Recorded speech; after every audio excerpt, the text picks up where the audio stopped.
మనకు 90స్‌లో 'కాటాలాగా' అనే ఒక సాంగ్ వినగానే మనకొక హ్మ్. హీరోయిన్ గుర్తొస్తది. హ్మ్. ఆ సాంగ్ గూడా చాలా అవును. ఫేమస్. చాలా ఫేమస్ యాక్ట్రెస్ యెస్. షెఫాలి.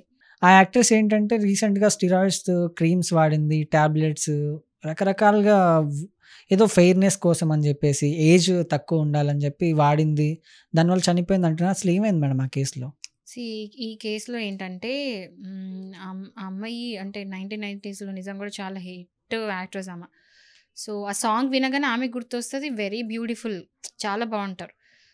ఈ మధ్యలో ఏమైందంటే ఆమె 40+ ఉంది. And anti aging creams, okay. Anti aging treatments, vitamin C, IVs, drips అన్నీ తీసుకోవడం ఇలాంటి రీజన్స్ చాలా చూపిస్తున్నారు. సో, ఇట్లా ఏమైపోయిందంటే హాఫ్ మెంబర్స్ అంటే హాఫ్ ఆఫ్ ద పబ్లిక్ ఏమంటున్నారంటే ఈ రీజన్స్ వల్ల చనిపోయి ఉంటది. ఇంకా హాఫ్ పబ్లిక్ రీజన్ అన్నోన్ అన్నట్టు.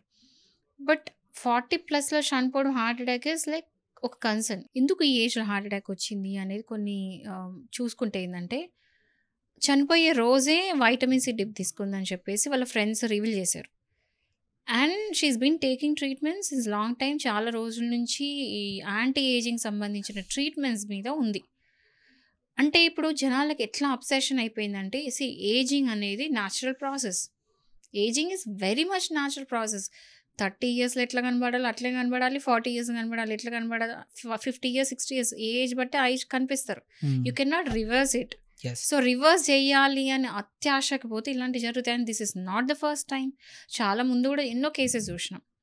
సో, ఇక్కడ ఏంటంటే మనము లీగల్లీ మాట్లాడుకోవాలనుకుంటే ఏంటంటే, ఒకవేళ ఒక యాంటీ ఏజింగ్ ట్రీట్మెంట్ తీసుకుంటే దీని సైడ్ ఎఫెక్ట్ ఇట్లా ఉంటుంది అని చెప్పేసి డాక్టర్స్ రివీల్ చేయాలి. సెకండ్ పాయింట్, ఈ ట్రీట్మెంట్ తీసుకునేటప్పుడు ఇలాంటివి తీసుకోవాలి జాగ్రత్తలు అనేది చెప్పాలి డాక్టర్స్ ఎవరైతే ఆ ట్రీట్మెంట్ ఇస్తున్నారో దాని సైడ్ ఎఫెక్ట్స్ చెప్పాలి. అండ్ వన్ మోర్ థింగ్, ఇక్కడ మన పాయింట్ తెలవాల్సింది ఏంటంటే, ఏ రోజైతే ఆమె ట్రీట్మెంట్ తీసుకుందని చనిపోయిందో ఆ రోజు షీ వాస్ డూయింగ్ ఫాస్టింగ్. ఆ రోజు తినలేదంట. అంటే ఇవన్నీ పార్ట్ ఆఫ్ దట్ ఆ మెయింటెనెన్స్ కింద యాంటీ ఏజింగ్ ఫుడ్ తక్కువ తీసుకోవడం, డైట్ మెయింటైన్ చేయడం. సో, ఇవన్నీ కూడా డాక్టర్స్ రివీల్ చేయాలి.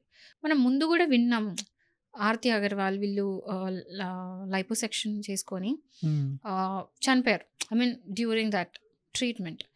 సో, ఇలాంటివి ఏంటంటే సైడ్ ఎఫెక్ట్స్ డాక్టర్స్ చెప్పాలి. సో, సైడ్ ఎఫెక్ట్స్ చెప్పకుండా వాటివి ఏం చేయకుండా డైరెక్ట్ ట్రీట్మెంట్ ఇవ్వడం డాక్టర్స్ నెగ్లిజెన్స్. సో, ఒకవేళ ఈ కేసులో ఏంటంటే ఆమె దానివల్ల కనుక చనిపోయి ఉంటే మాత్రం అది మెడికల్ నెగ్లిజెన్స్ కేసు అవుతుంది. ఎందుకంటే డాక్టర్స్ ఉన్నది ఉన్నట్టు చెప్పాలి, ఏం కాదని చెప్పేసి ఇవ్వద్దు. ఇప్పుడు ఆమె అంటే యాక్ట్రెస్, పెద్ద ఎత్తున ఇదంతా సెలబ్రిటీ ఇదంతా జరిగింది. బట్ చాలామంది తెలియకుండా డర్మటాలజిస్ట్ దగ్గరికి, డాక్టర్స్ దగ్గరికి వెళ్ళి ఈ మెయింటెనెన్స్ ఉంటుంది కదా ఒక రెజైమ్, దాని ప్రకారం నాకు ఈ ట్రీట్మెంట్ ఆ ట్రీట్మెంట్ అని చేయించుకుంటుంటారు. దానివల్ల సైడ్ ఎఫెక్ట్స్ ఏంటి, చాలా మటుకు ఏవైతే ఉంటాయో కొన్ని అవన్నీ కూడా క్యాన్సరస్ ఉంటాయి. సో, ఇవన్నీ చేసేటప్పుడు ఏంటంటే చాలామంది జాగ్రత్తలు డాక్టర్స్ చెప్పాలి, వీళ్ళు కూడా తెలుసుకోవాలి. ఊరికే వెళ్ళి బ్లైండ్గా చేయించుకోవద్దు. సైడ్ ఎఫెక్ట్స్ చెప్పినప్పుడు డాక్టర్స్ మిస్టేక్ అవుతుంది. ఎందుకంటే ఆ రోజు ఏ రీజన్ చనిపోయిందో ఇంకా పోస్ట్ మార్టం రిపోర్ట్ రాలేదు కాబట్టి మనం చెప్పలేం. బట్ ఇవి రీజన్స్ అని మాత్రం చాలా మటుకు చెప్తున్నారు.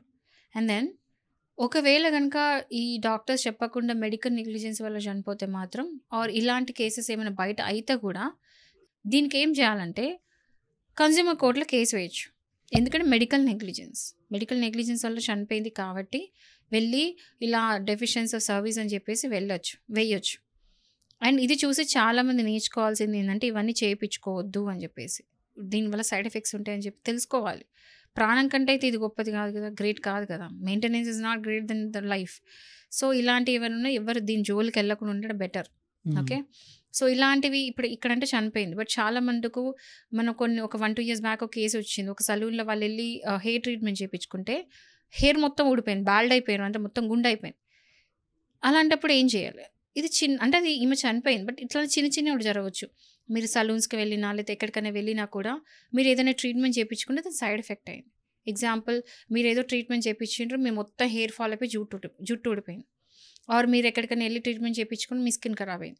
ఇలాంటి వాటికరే నేను ఏం చేయాలని ఇంట్లో కూర్చోవద్దు. మీరు వెళ్ళి కన్జ్యూమర్ ఫోరంలో మీరు పిటిషన్ వేయొచ్చు, మీరు ఒక కేసు వేయొచ్చు వీళ్ళ మీద. ఎందుకంటే మీరు వేస్తేనే ఇంకొకరికి అట్లాంటి జరగకుండా ఉంటుంది.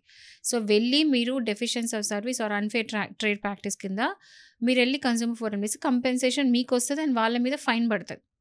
ఇట్లాంటి రిపోర్ట్ చేయండి. ఏది ఉన్నా కూడా రిపోర్ట్ చేస్తే కోర్టులో మీకు న్యాయం జరుగుతుంది.